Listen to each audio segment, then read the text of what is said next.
Ngayon ay mainit na usapan sa internet at sa social media dito sa Pilipinas ang usapin ng ayuda at ng 4Ps, particularly sa ating mga kababayan na nabibilang sa lower income bracket o mahihirap na kwalipikado at pwedeng mag-benefit dito sa programa ng gobyerno. Pero ang nagpainit ng usapan na ito ay ang reklamo ng ating mga kababayan na mga tinatawag na middle class, kasi nga naman sa sweldo ng mga kababayan natin na mga talagang todo kayod sa pagtatrabaho sa araw-araw at sa mga tax na binabayaran nila, doon kinukuha syempre ng gobyerno ang pangpondo sa ganitong klase ng mga programa. Pero ang pinakaugat ng reklamo ng mga middle class is pagka ang mga middle class ay nangailangan ay sila ay hindi kwalipikado dito sa ganitong klase ng mga programa, kasi nga naman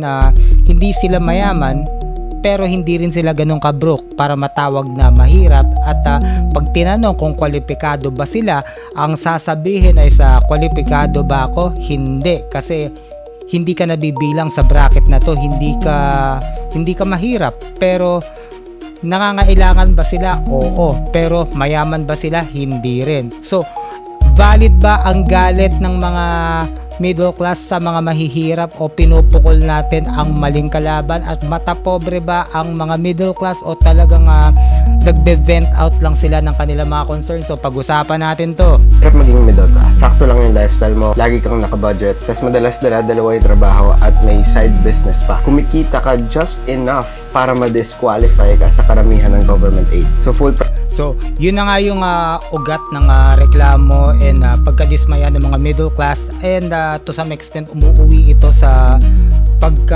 alam mo, minsan panlalait sa mga nasa lower income bracket, kasi hindi dahil sa mata pobre sila, kundi dahil bakit sila hindi kwalipikado, because they are not poor enough para mapasama dun sa ganong klase ng mga benepisyo.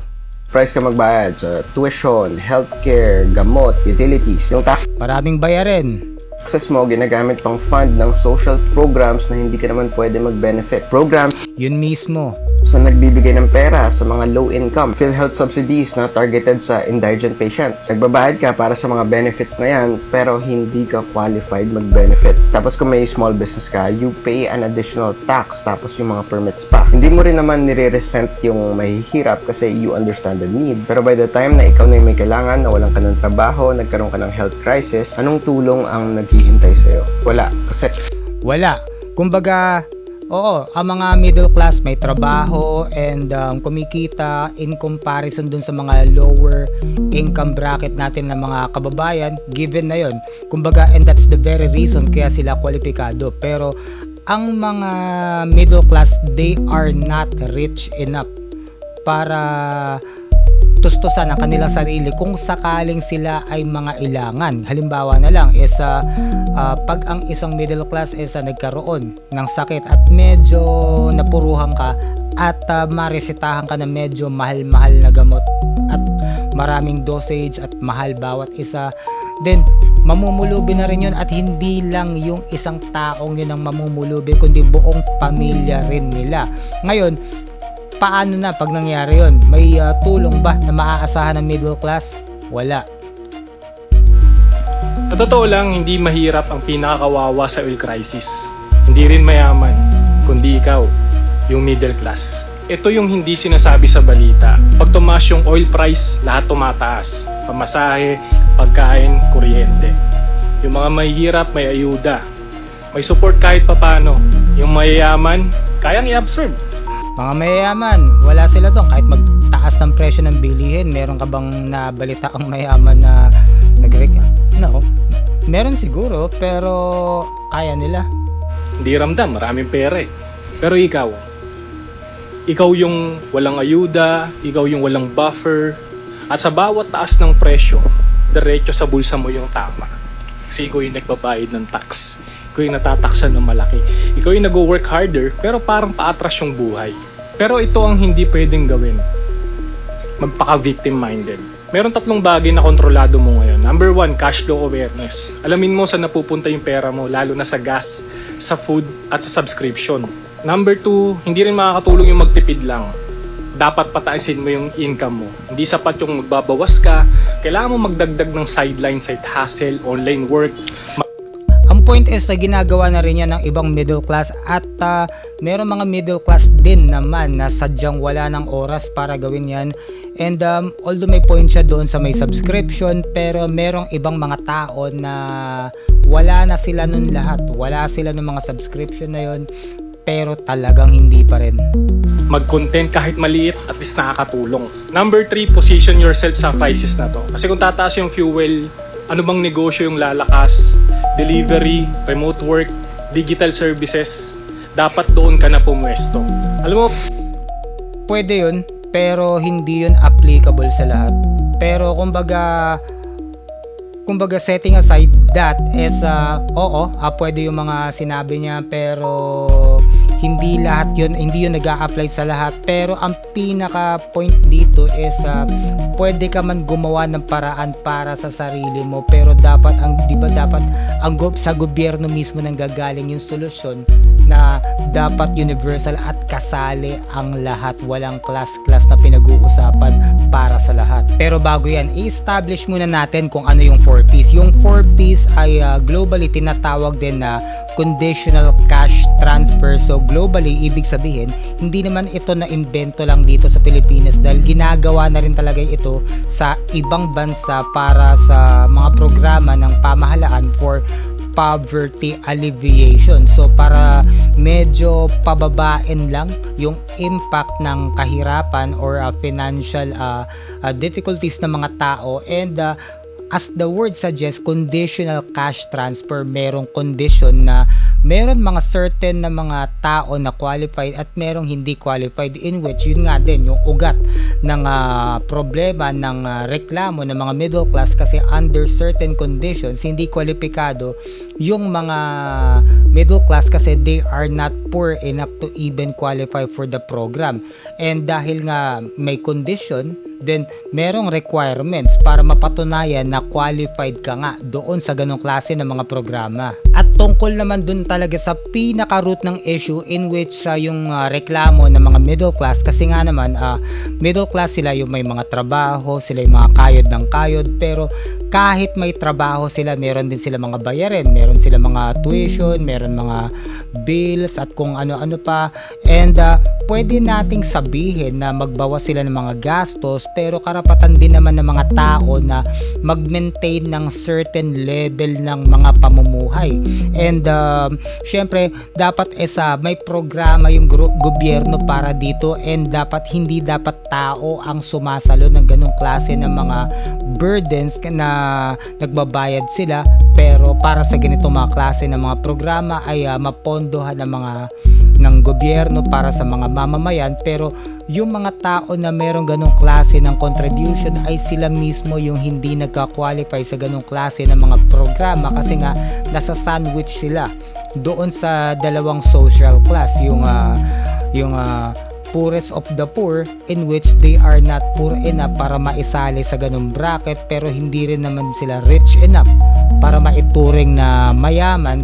And pero ramdam nila na yung mga gastusin, yung mga sa araw-araw, pagkatapos pag sumahod sila, yung mga kaltas matic, hindi mo pwedeng pigilan para hindi nila makuha, kasi hindi mo pa yan natatanggap, bawas na yan.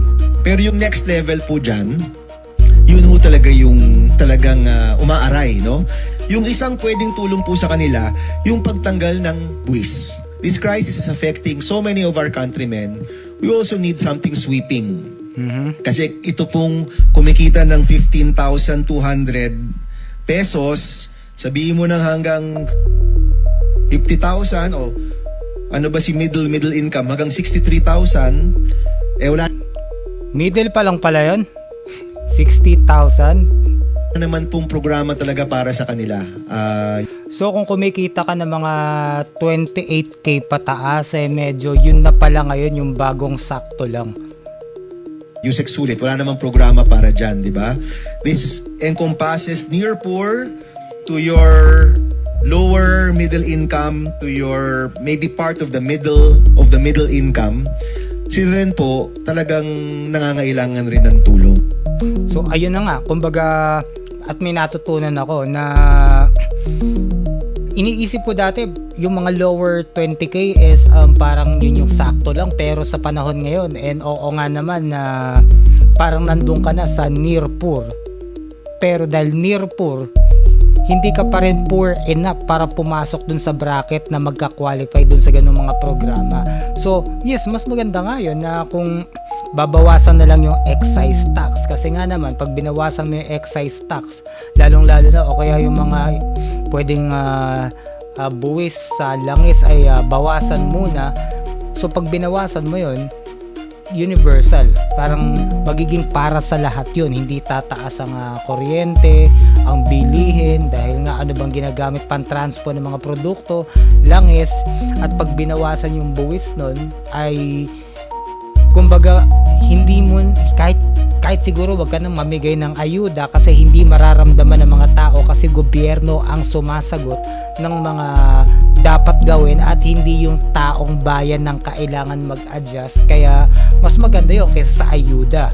Ngayon ang punot dulo nitong mainit na usapan na to is because yung mga programa ng gobyerno, poverty alleviation para sa taong bayan, pero dahil nga conditional ito, and meron lang certain na mga sektor ng lipunan na targeted, in which yung mga pinaka mahihirap, then para ito sa pinaka mahihirap, at ang pondo ay nanggagaling sa buwis ng taong bayan, in which marami sa mga pinanggagalingan nitong buwis na to, nitong budget na to, ay galing sa mga middle class, and sa kasawiang palad, yung mga middle class mismo, pag sila ang nangailangan, sila mismo ay hindi kwalipikado sa ganitong mga programa, kasi hindi sila poor enough para mapasama, mag-qualify sa ganitong mga programa. Pero pag sila ang nangailangan, talagang wala silang makukuha.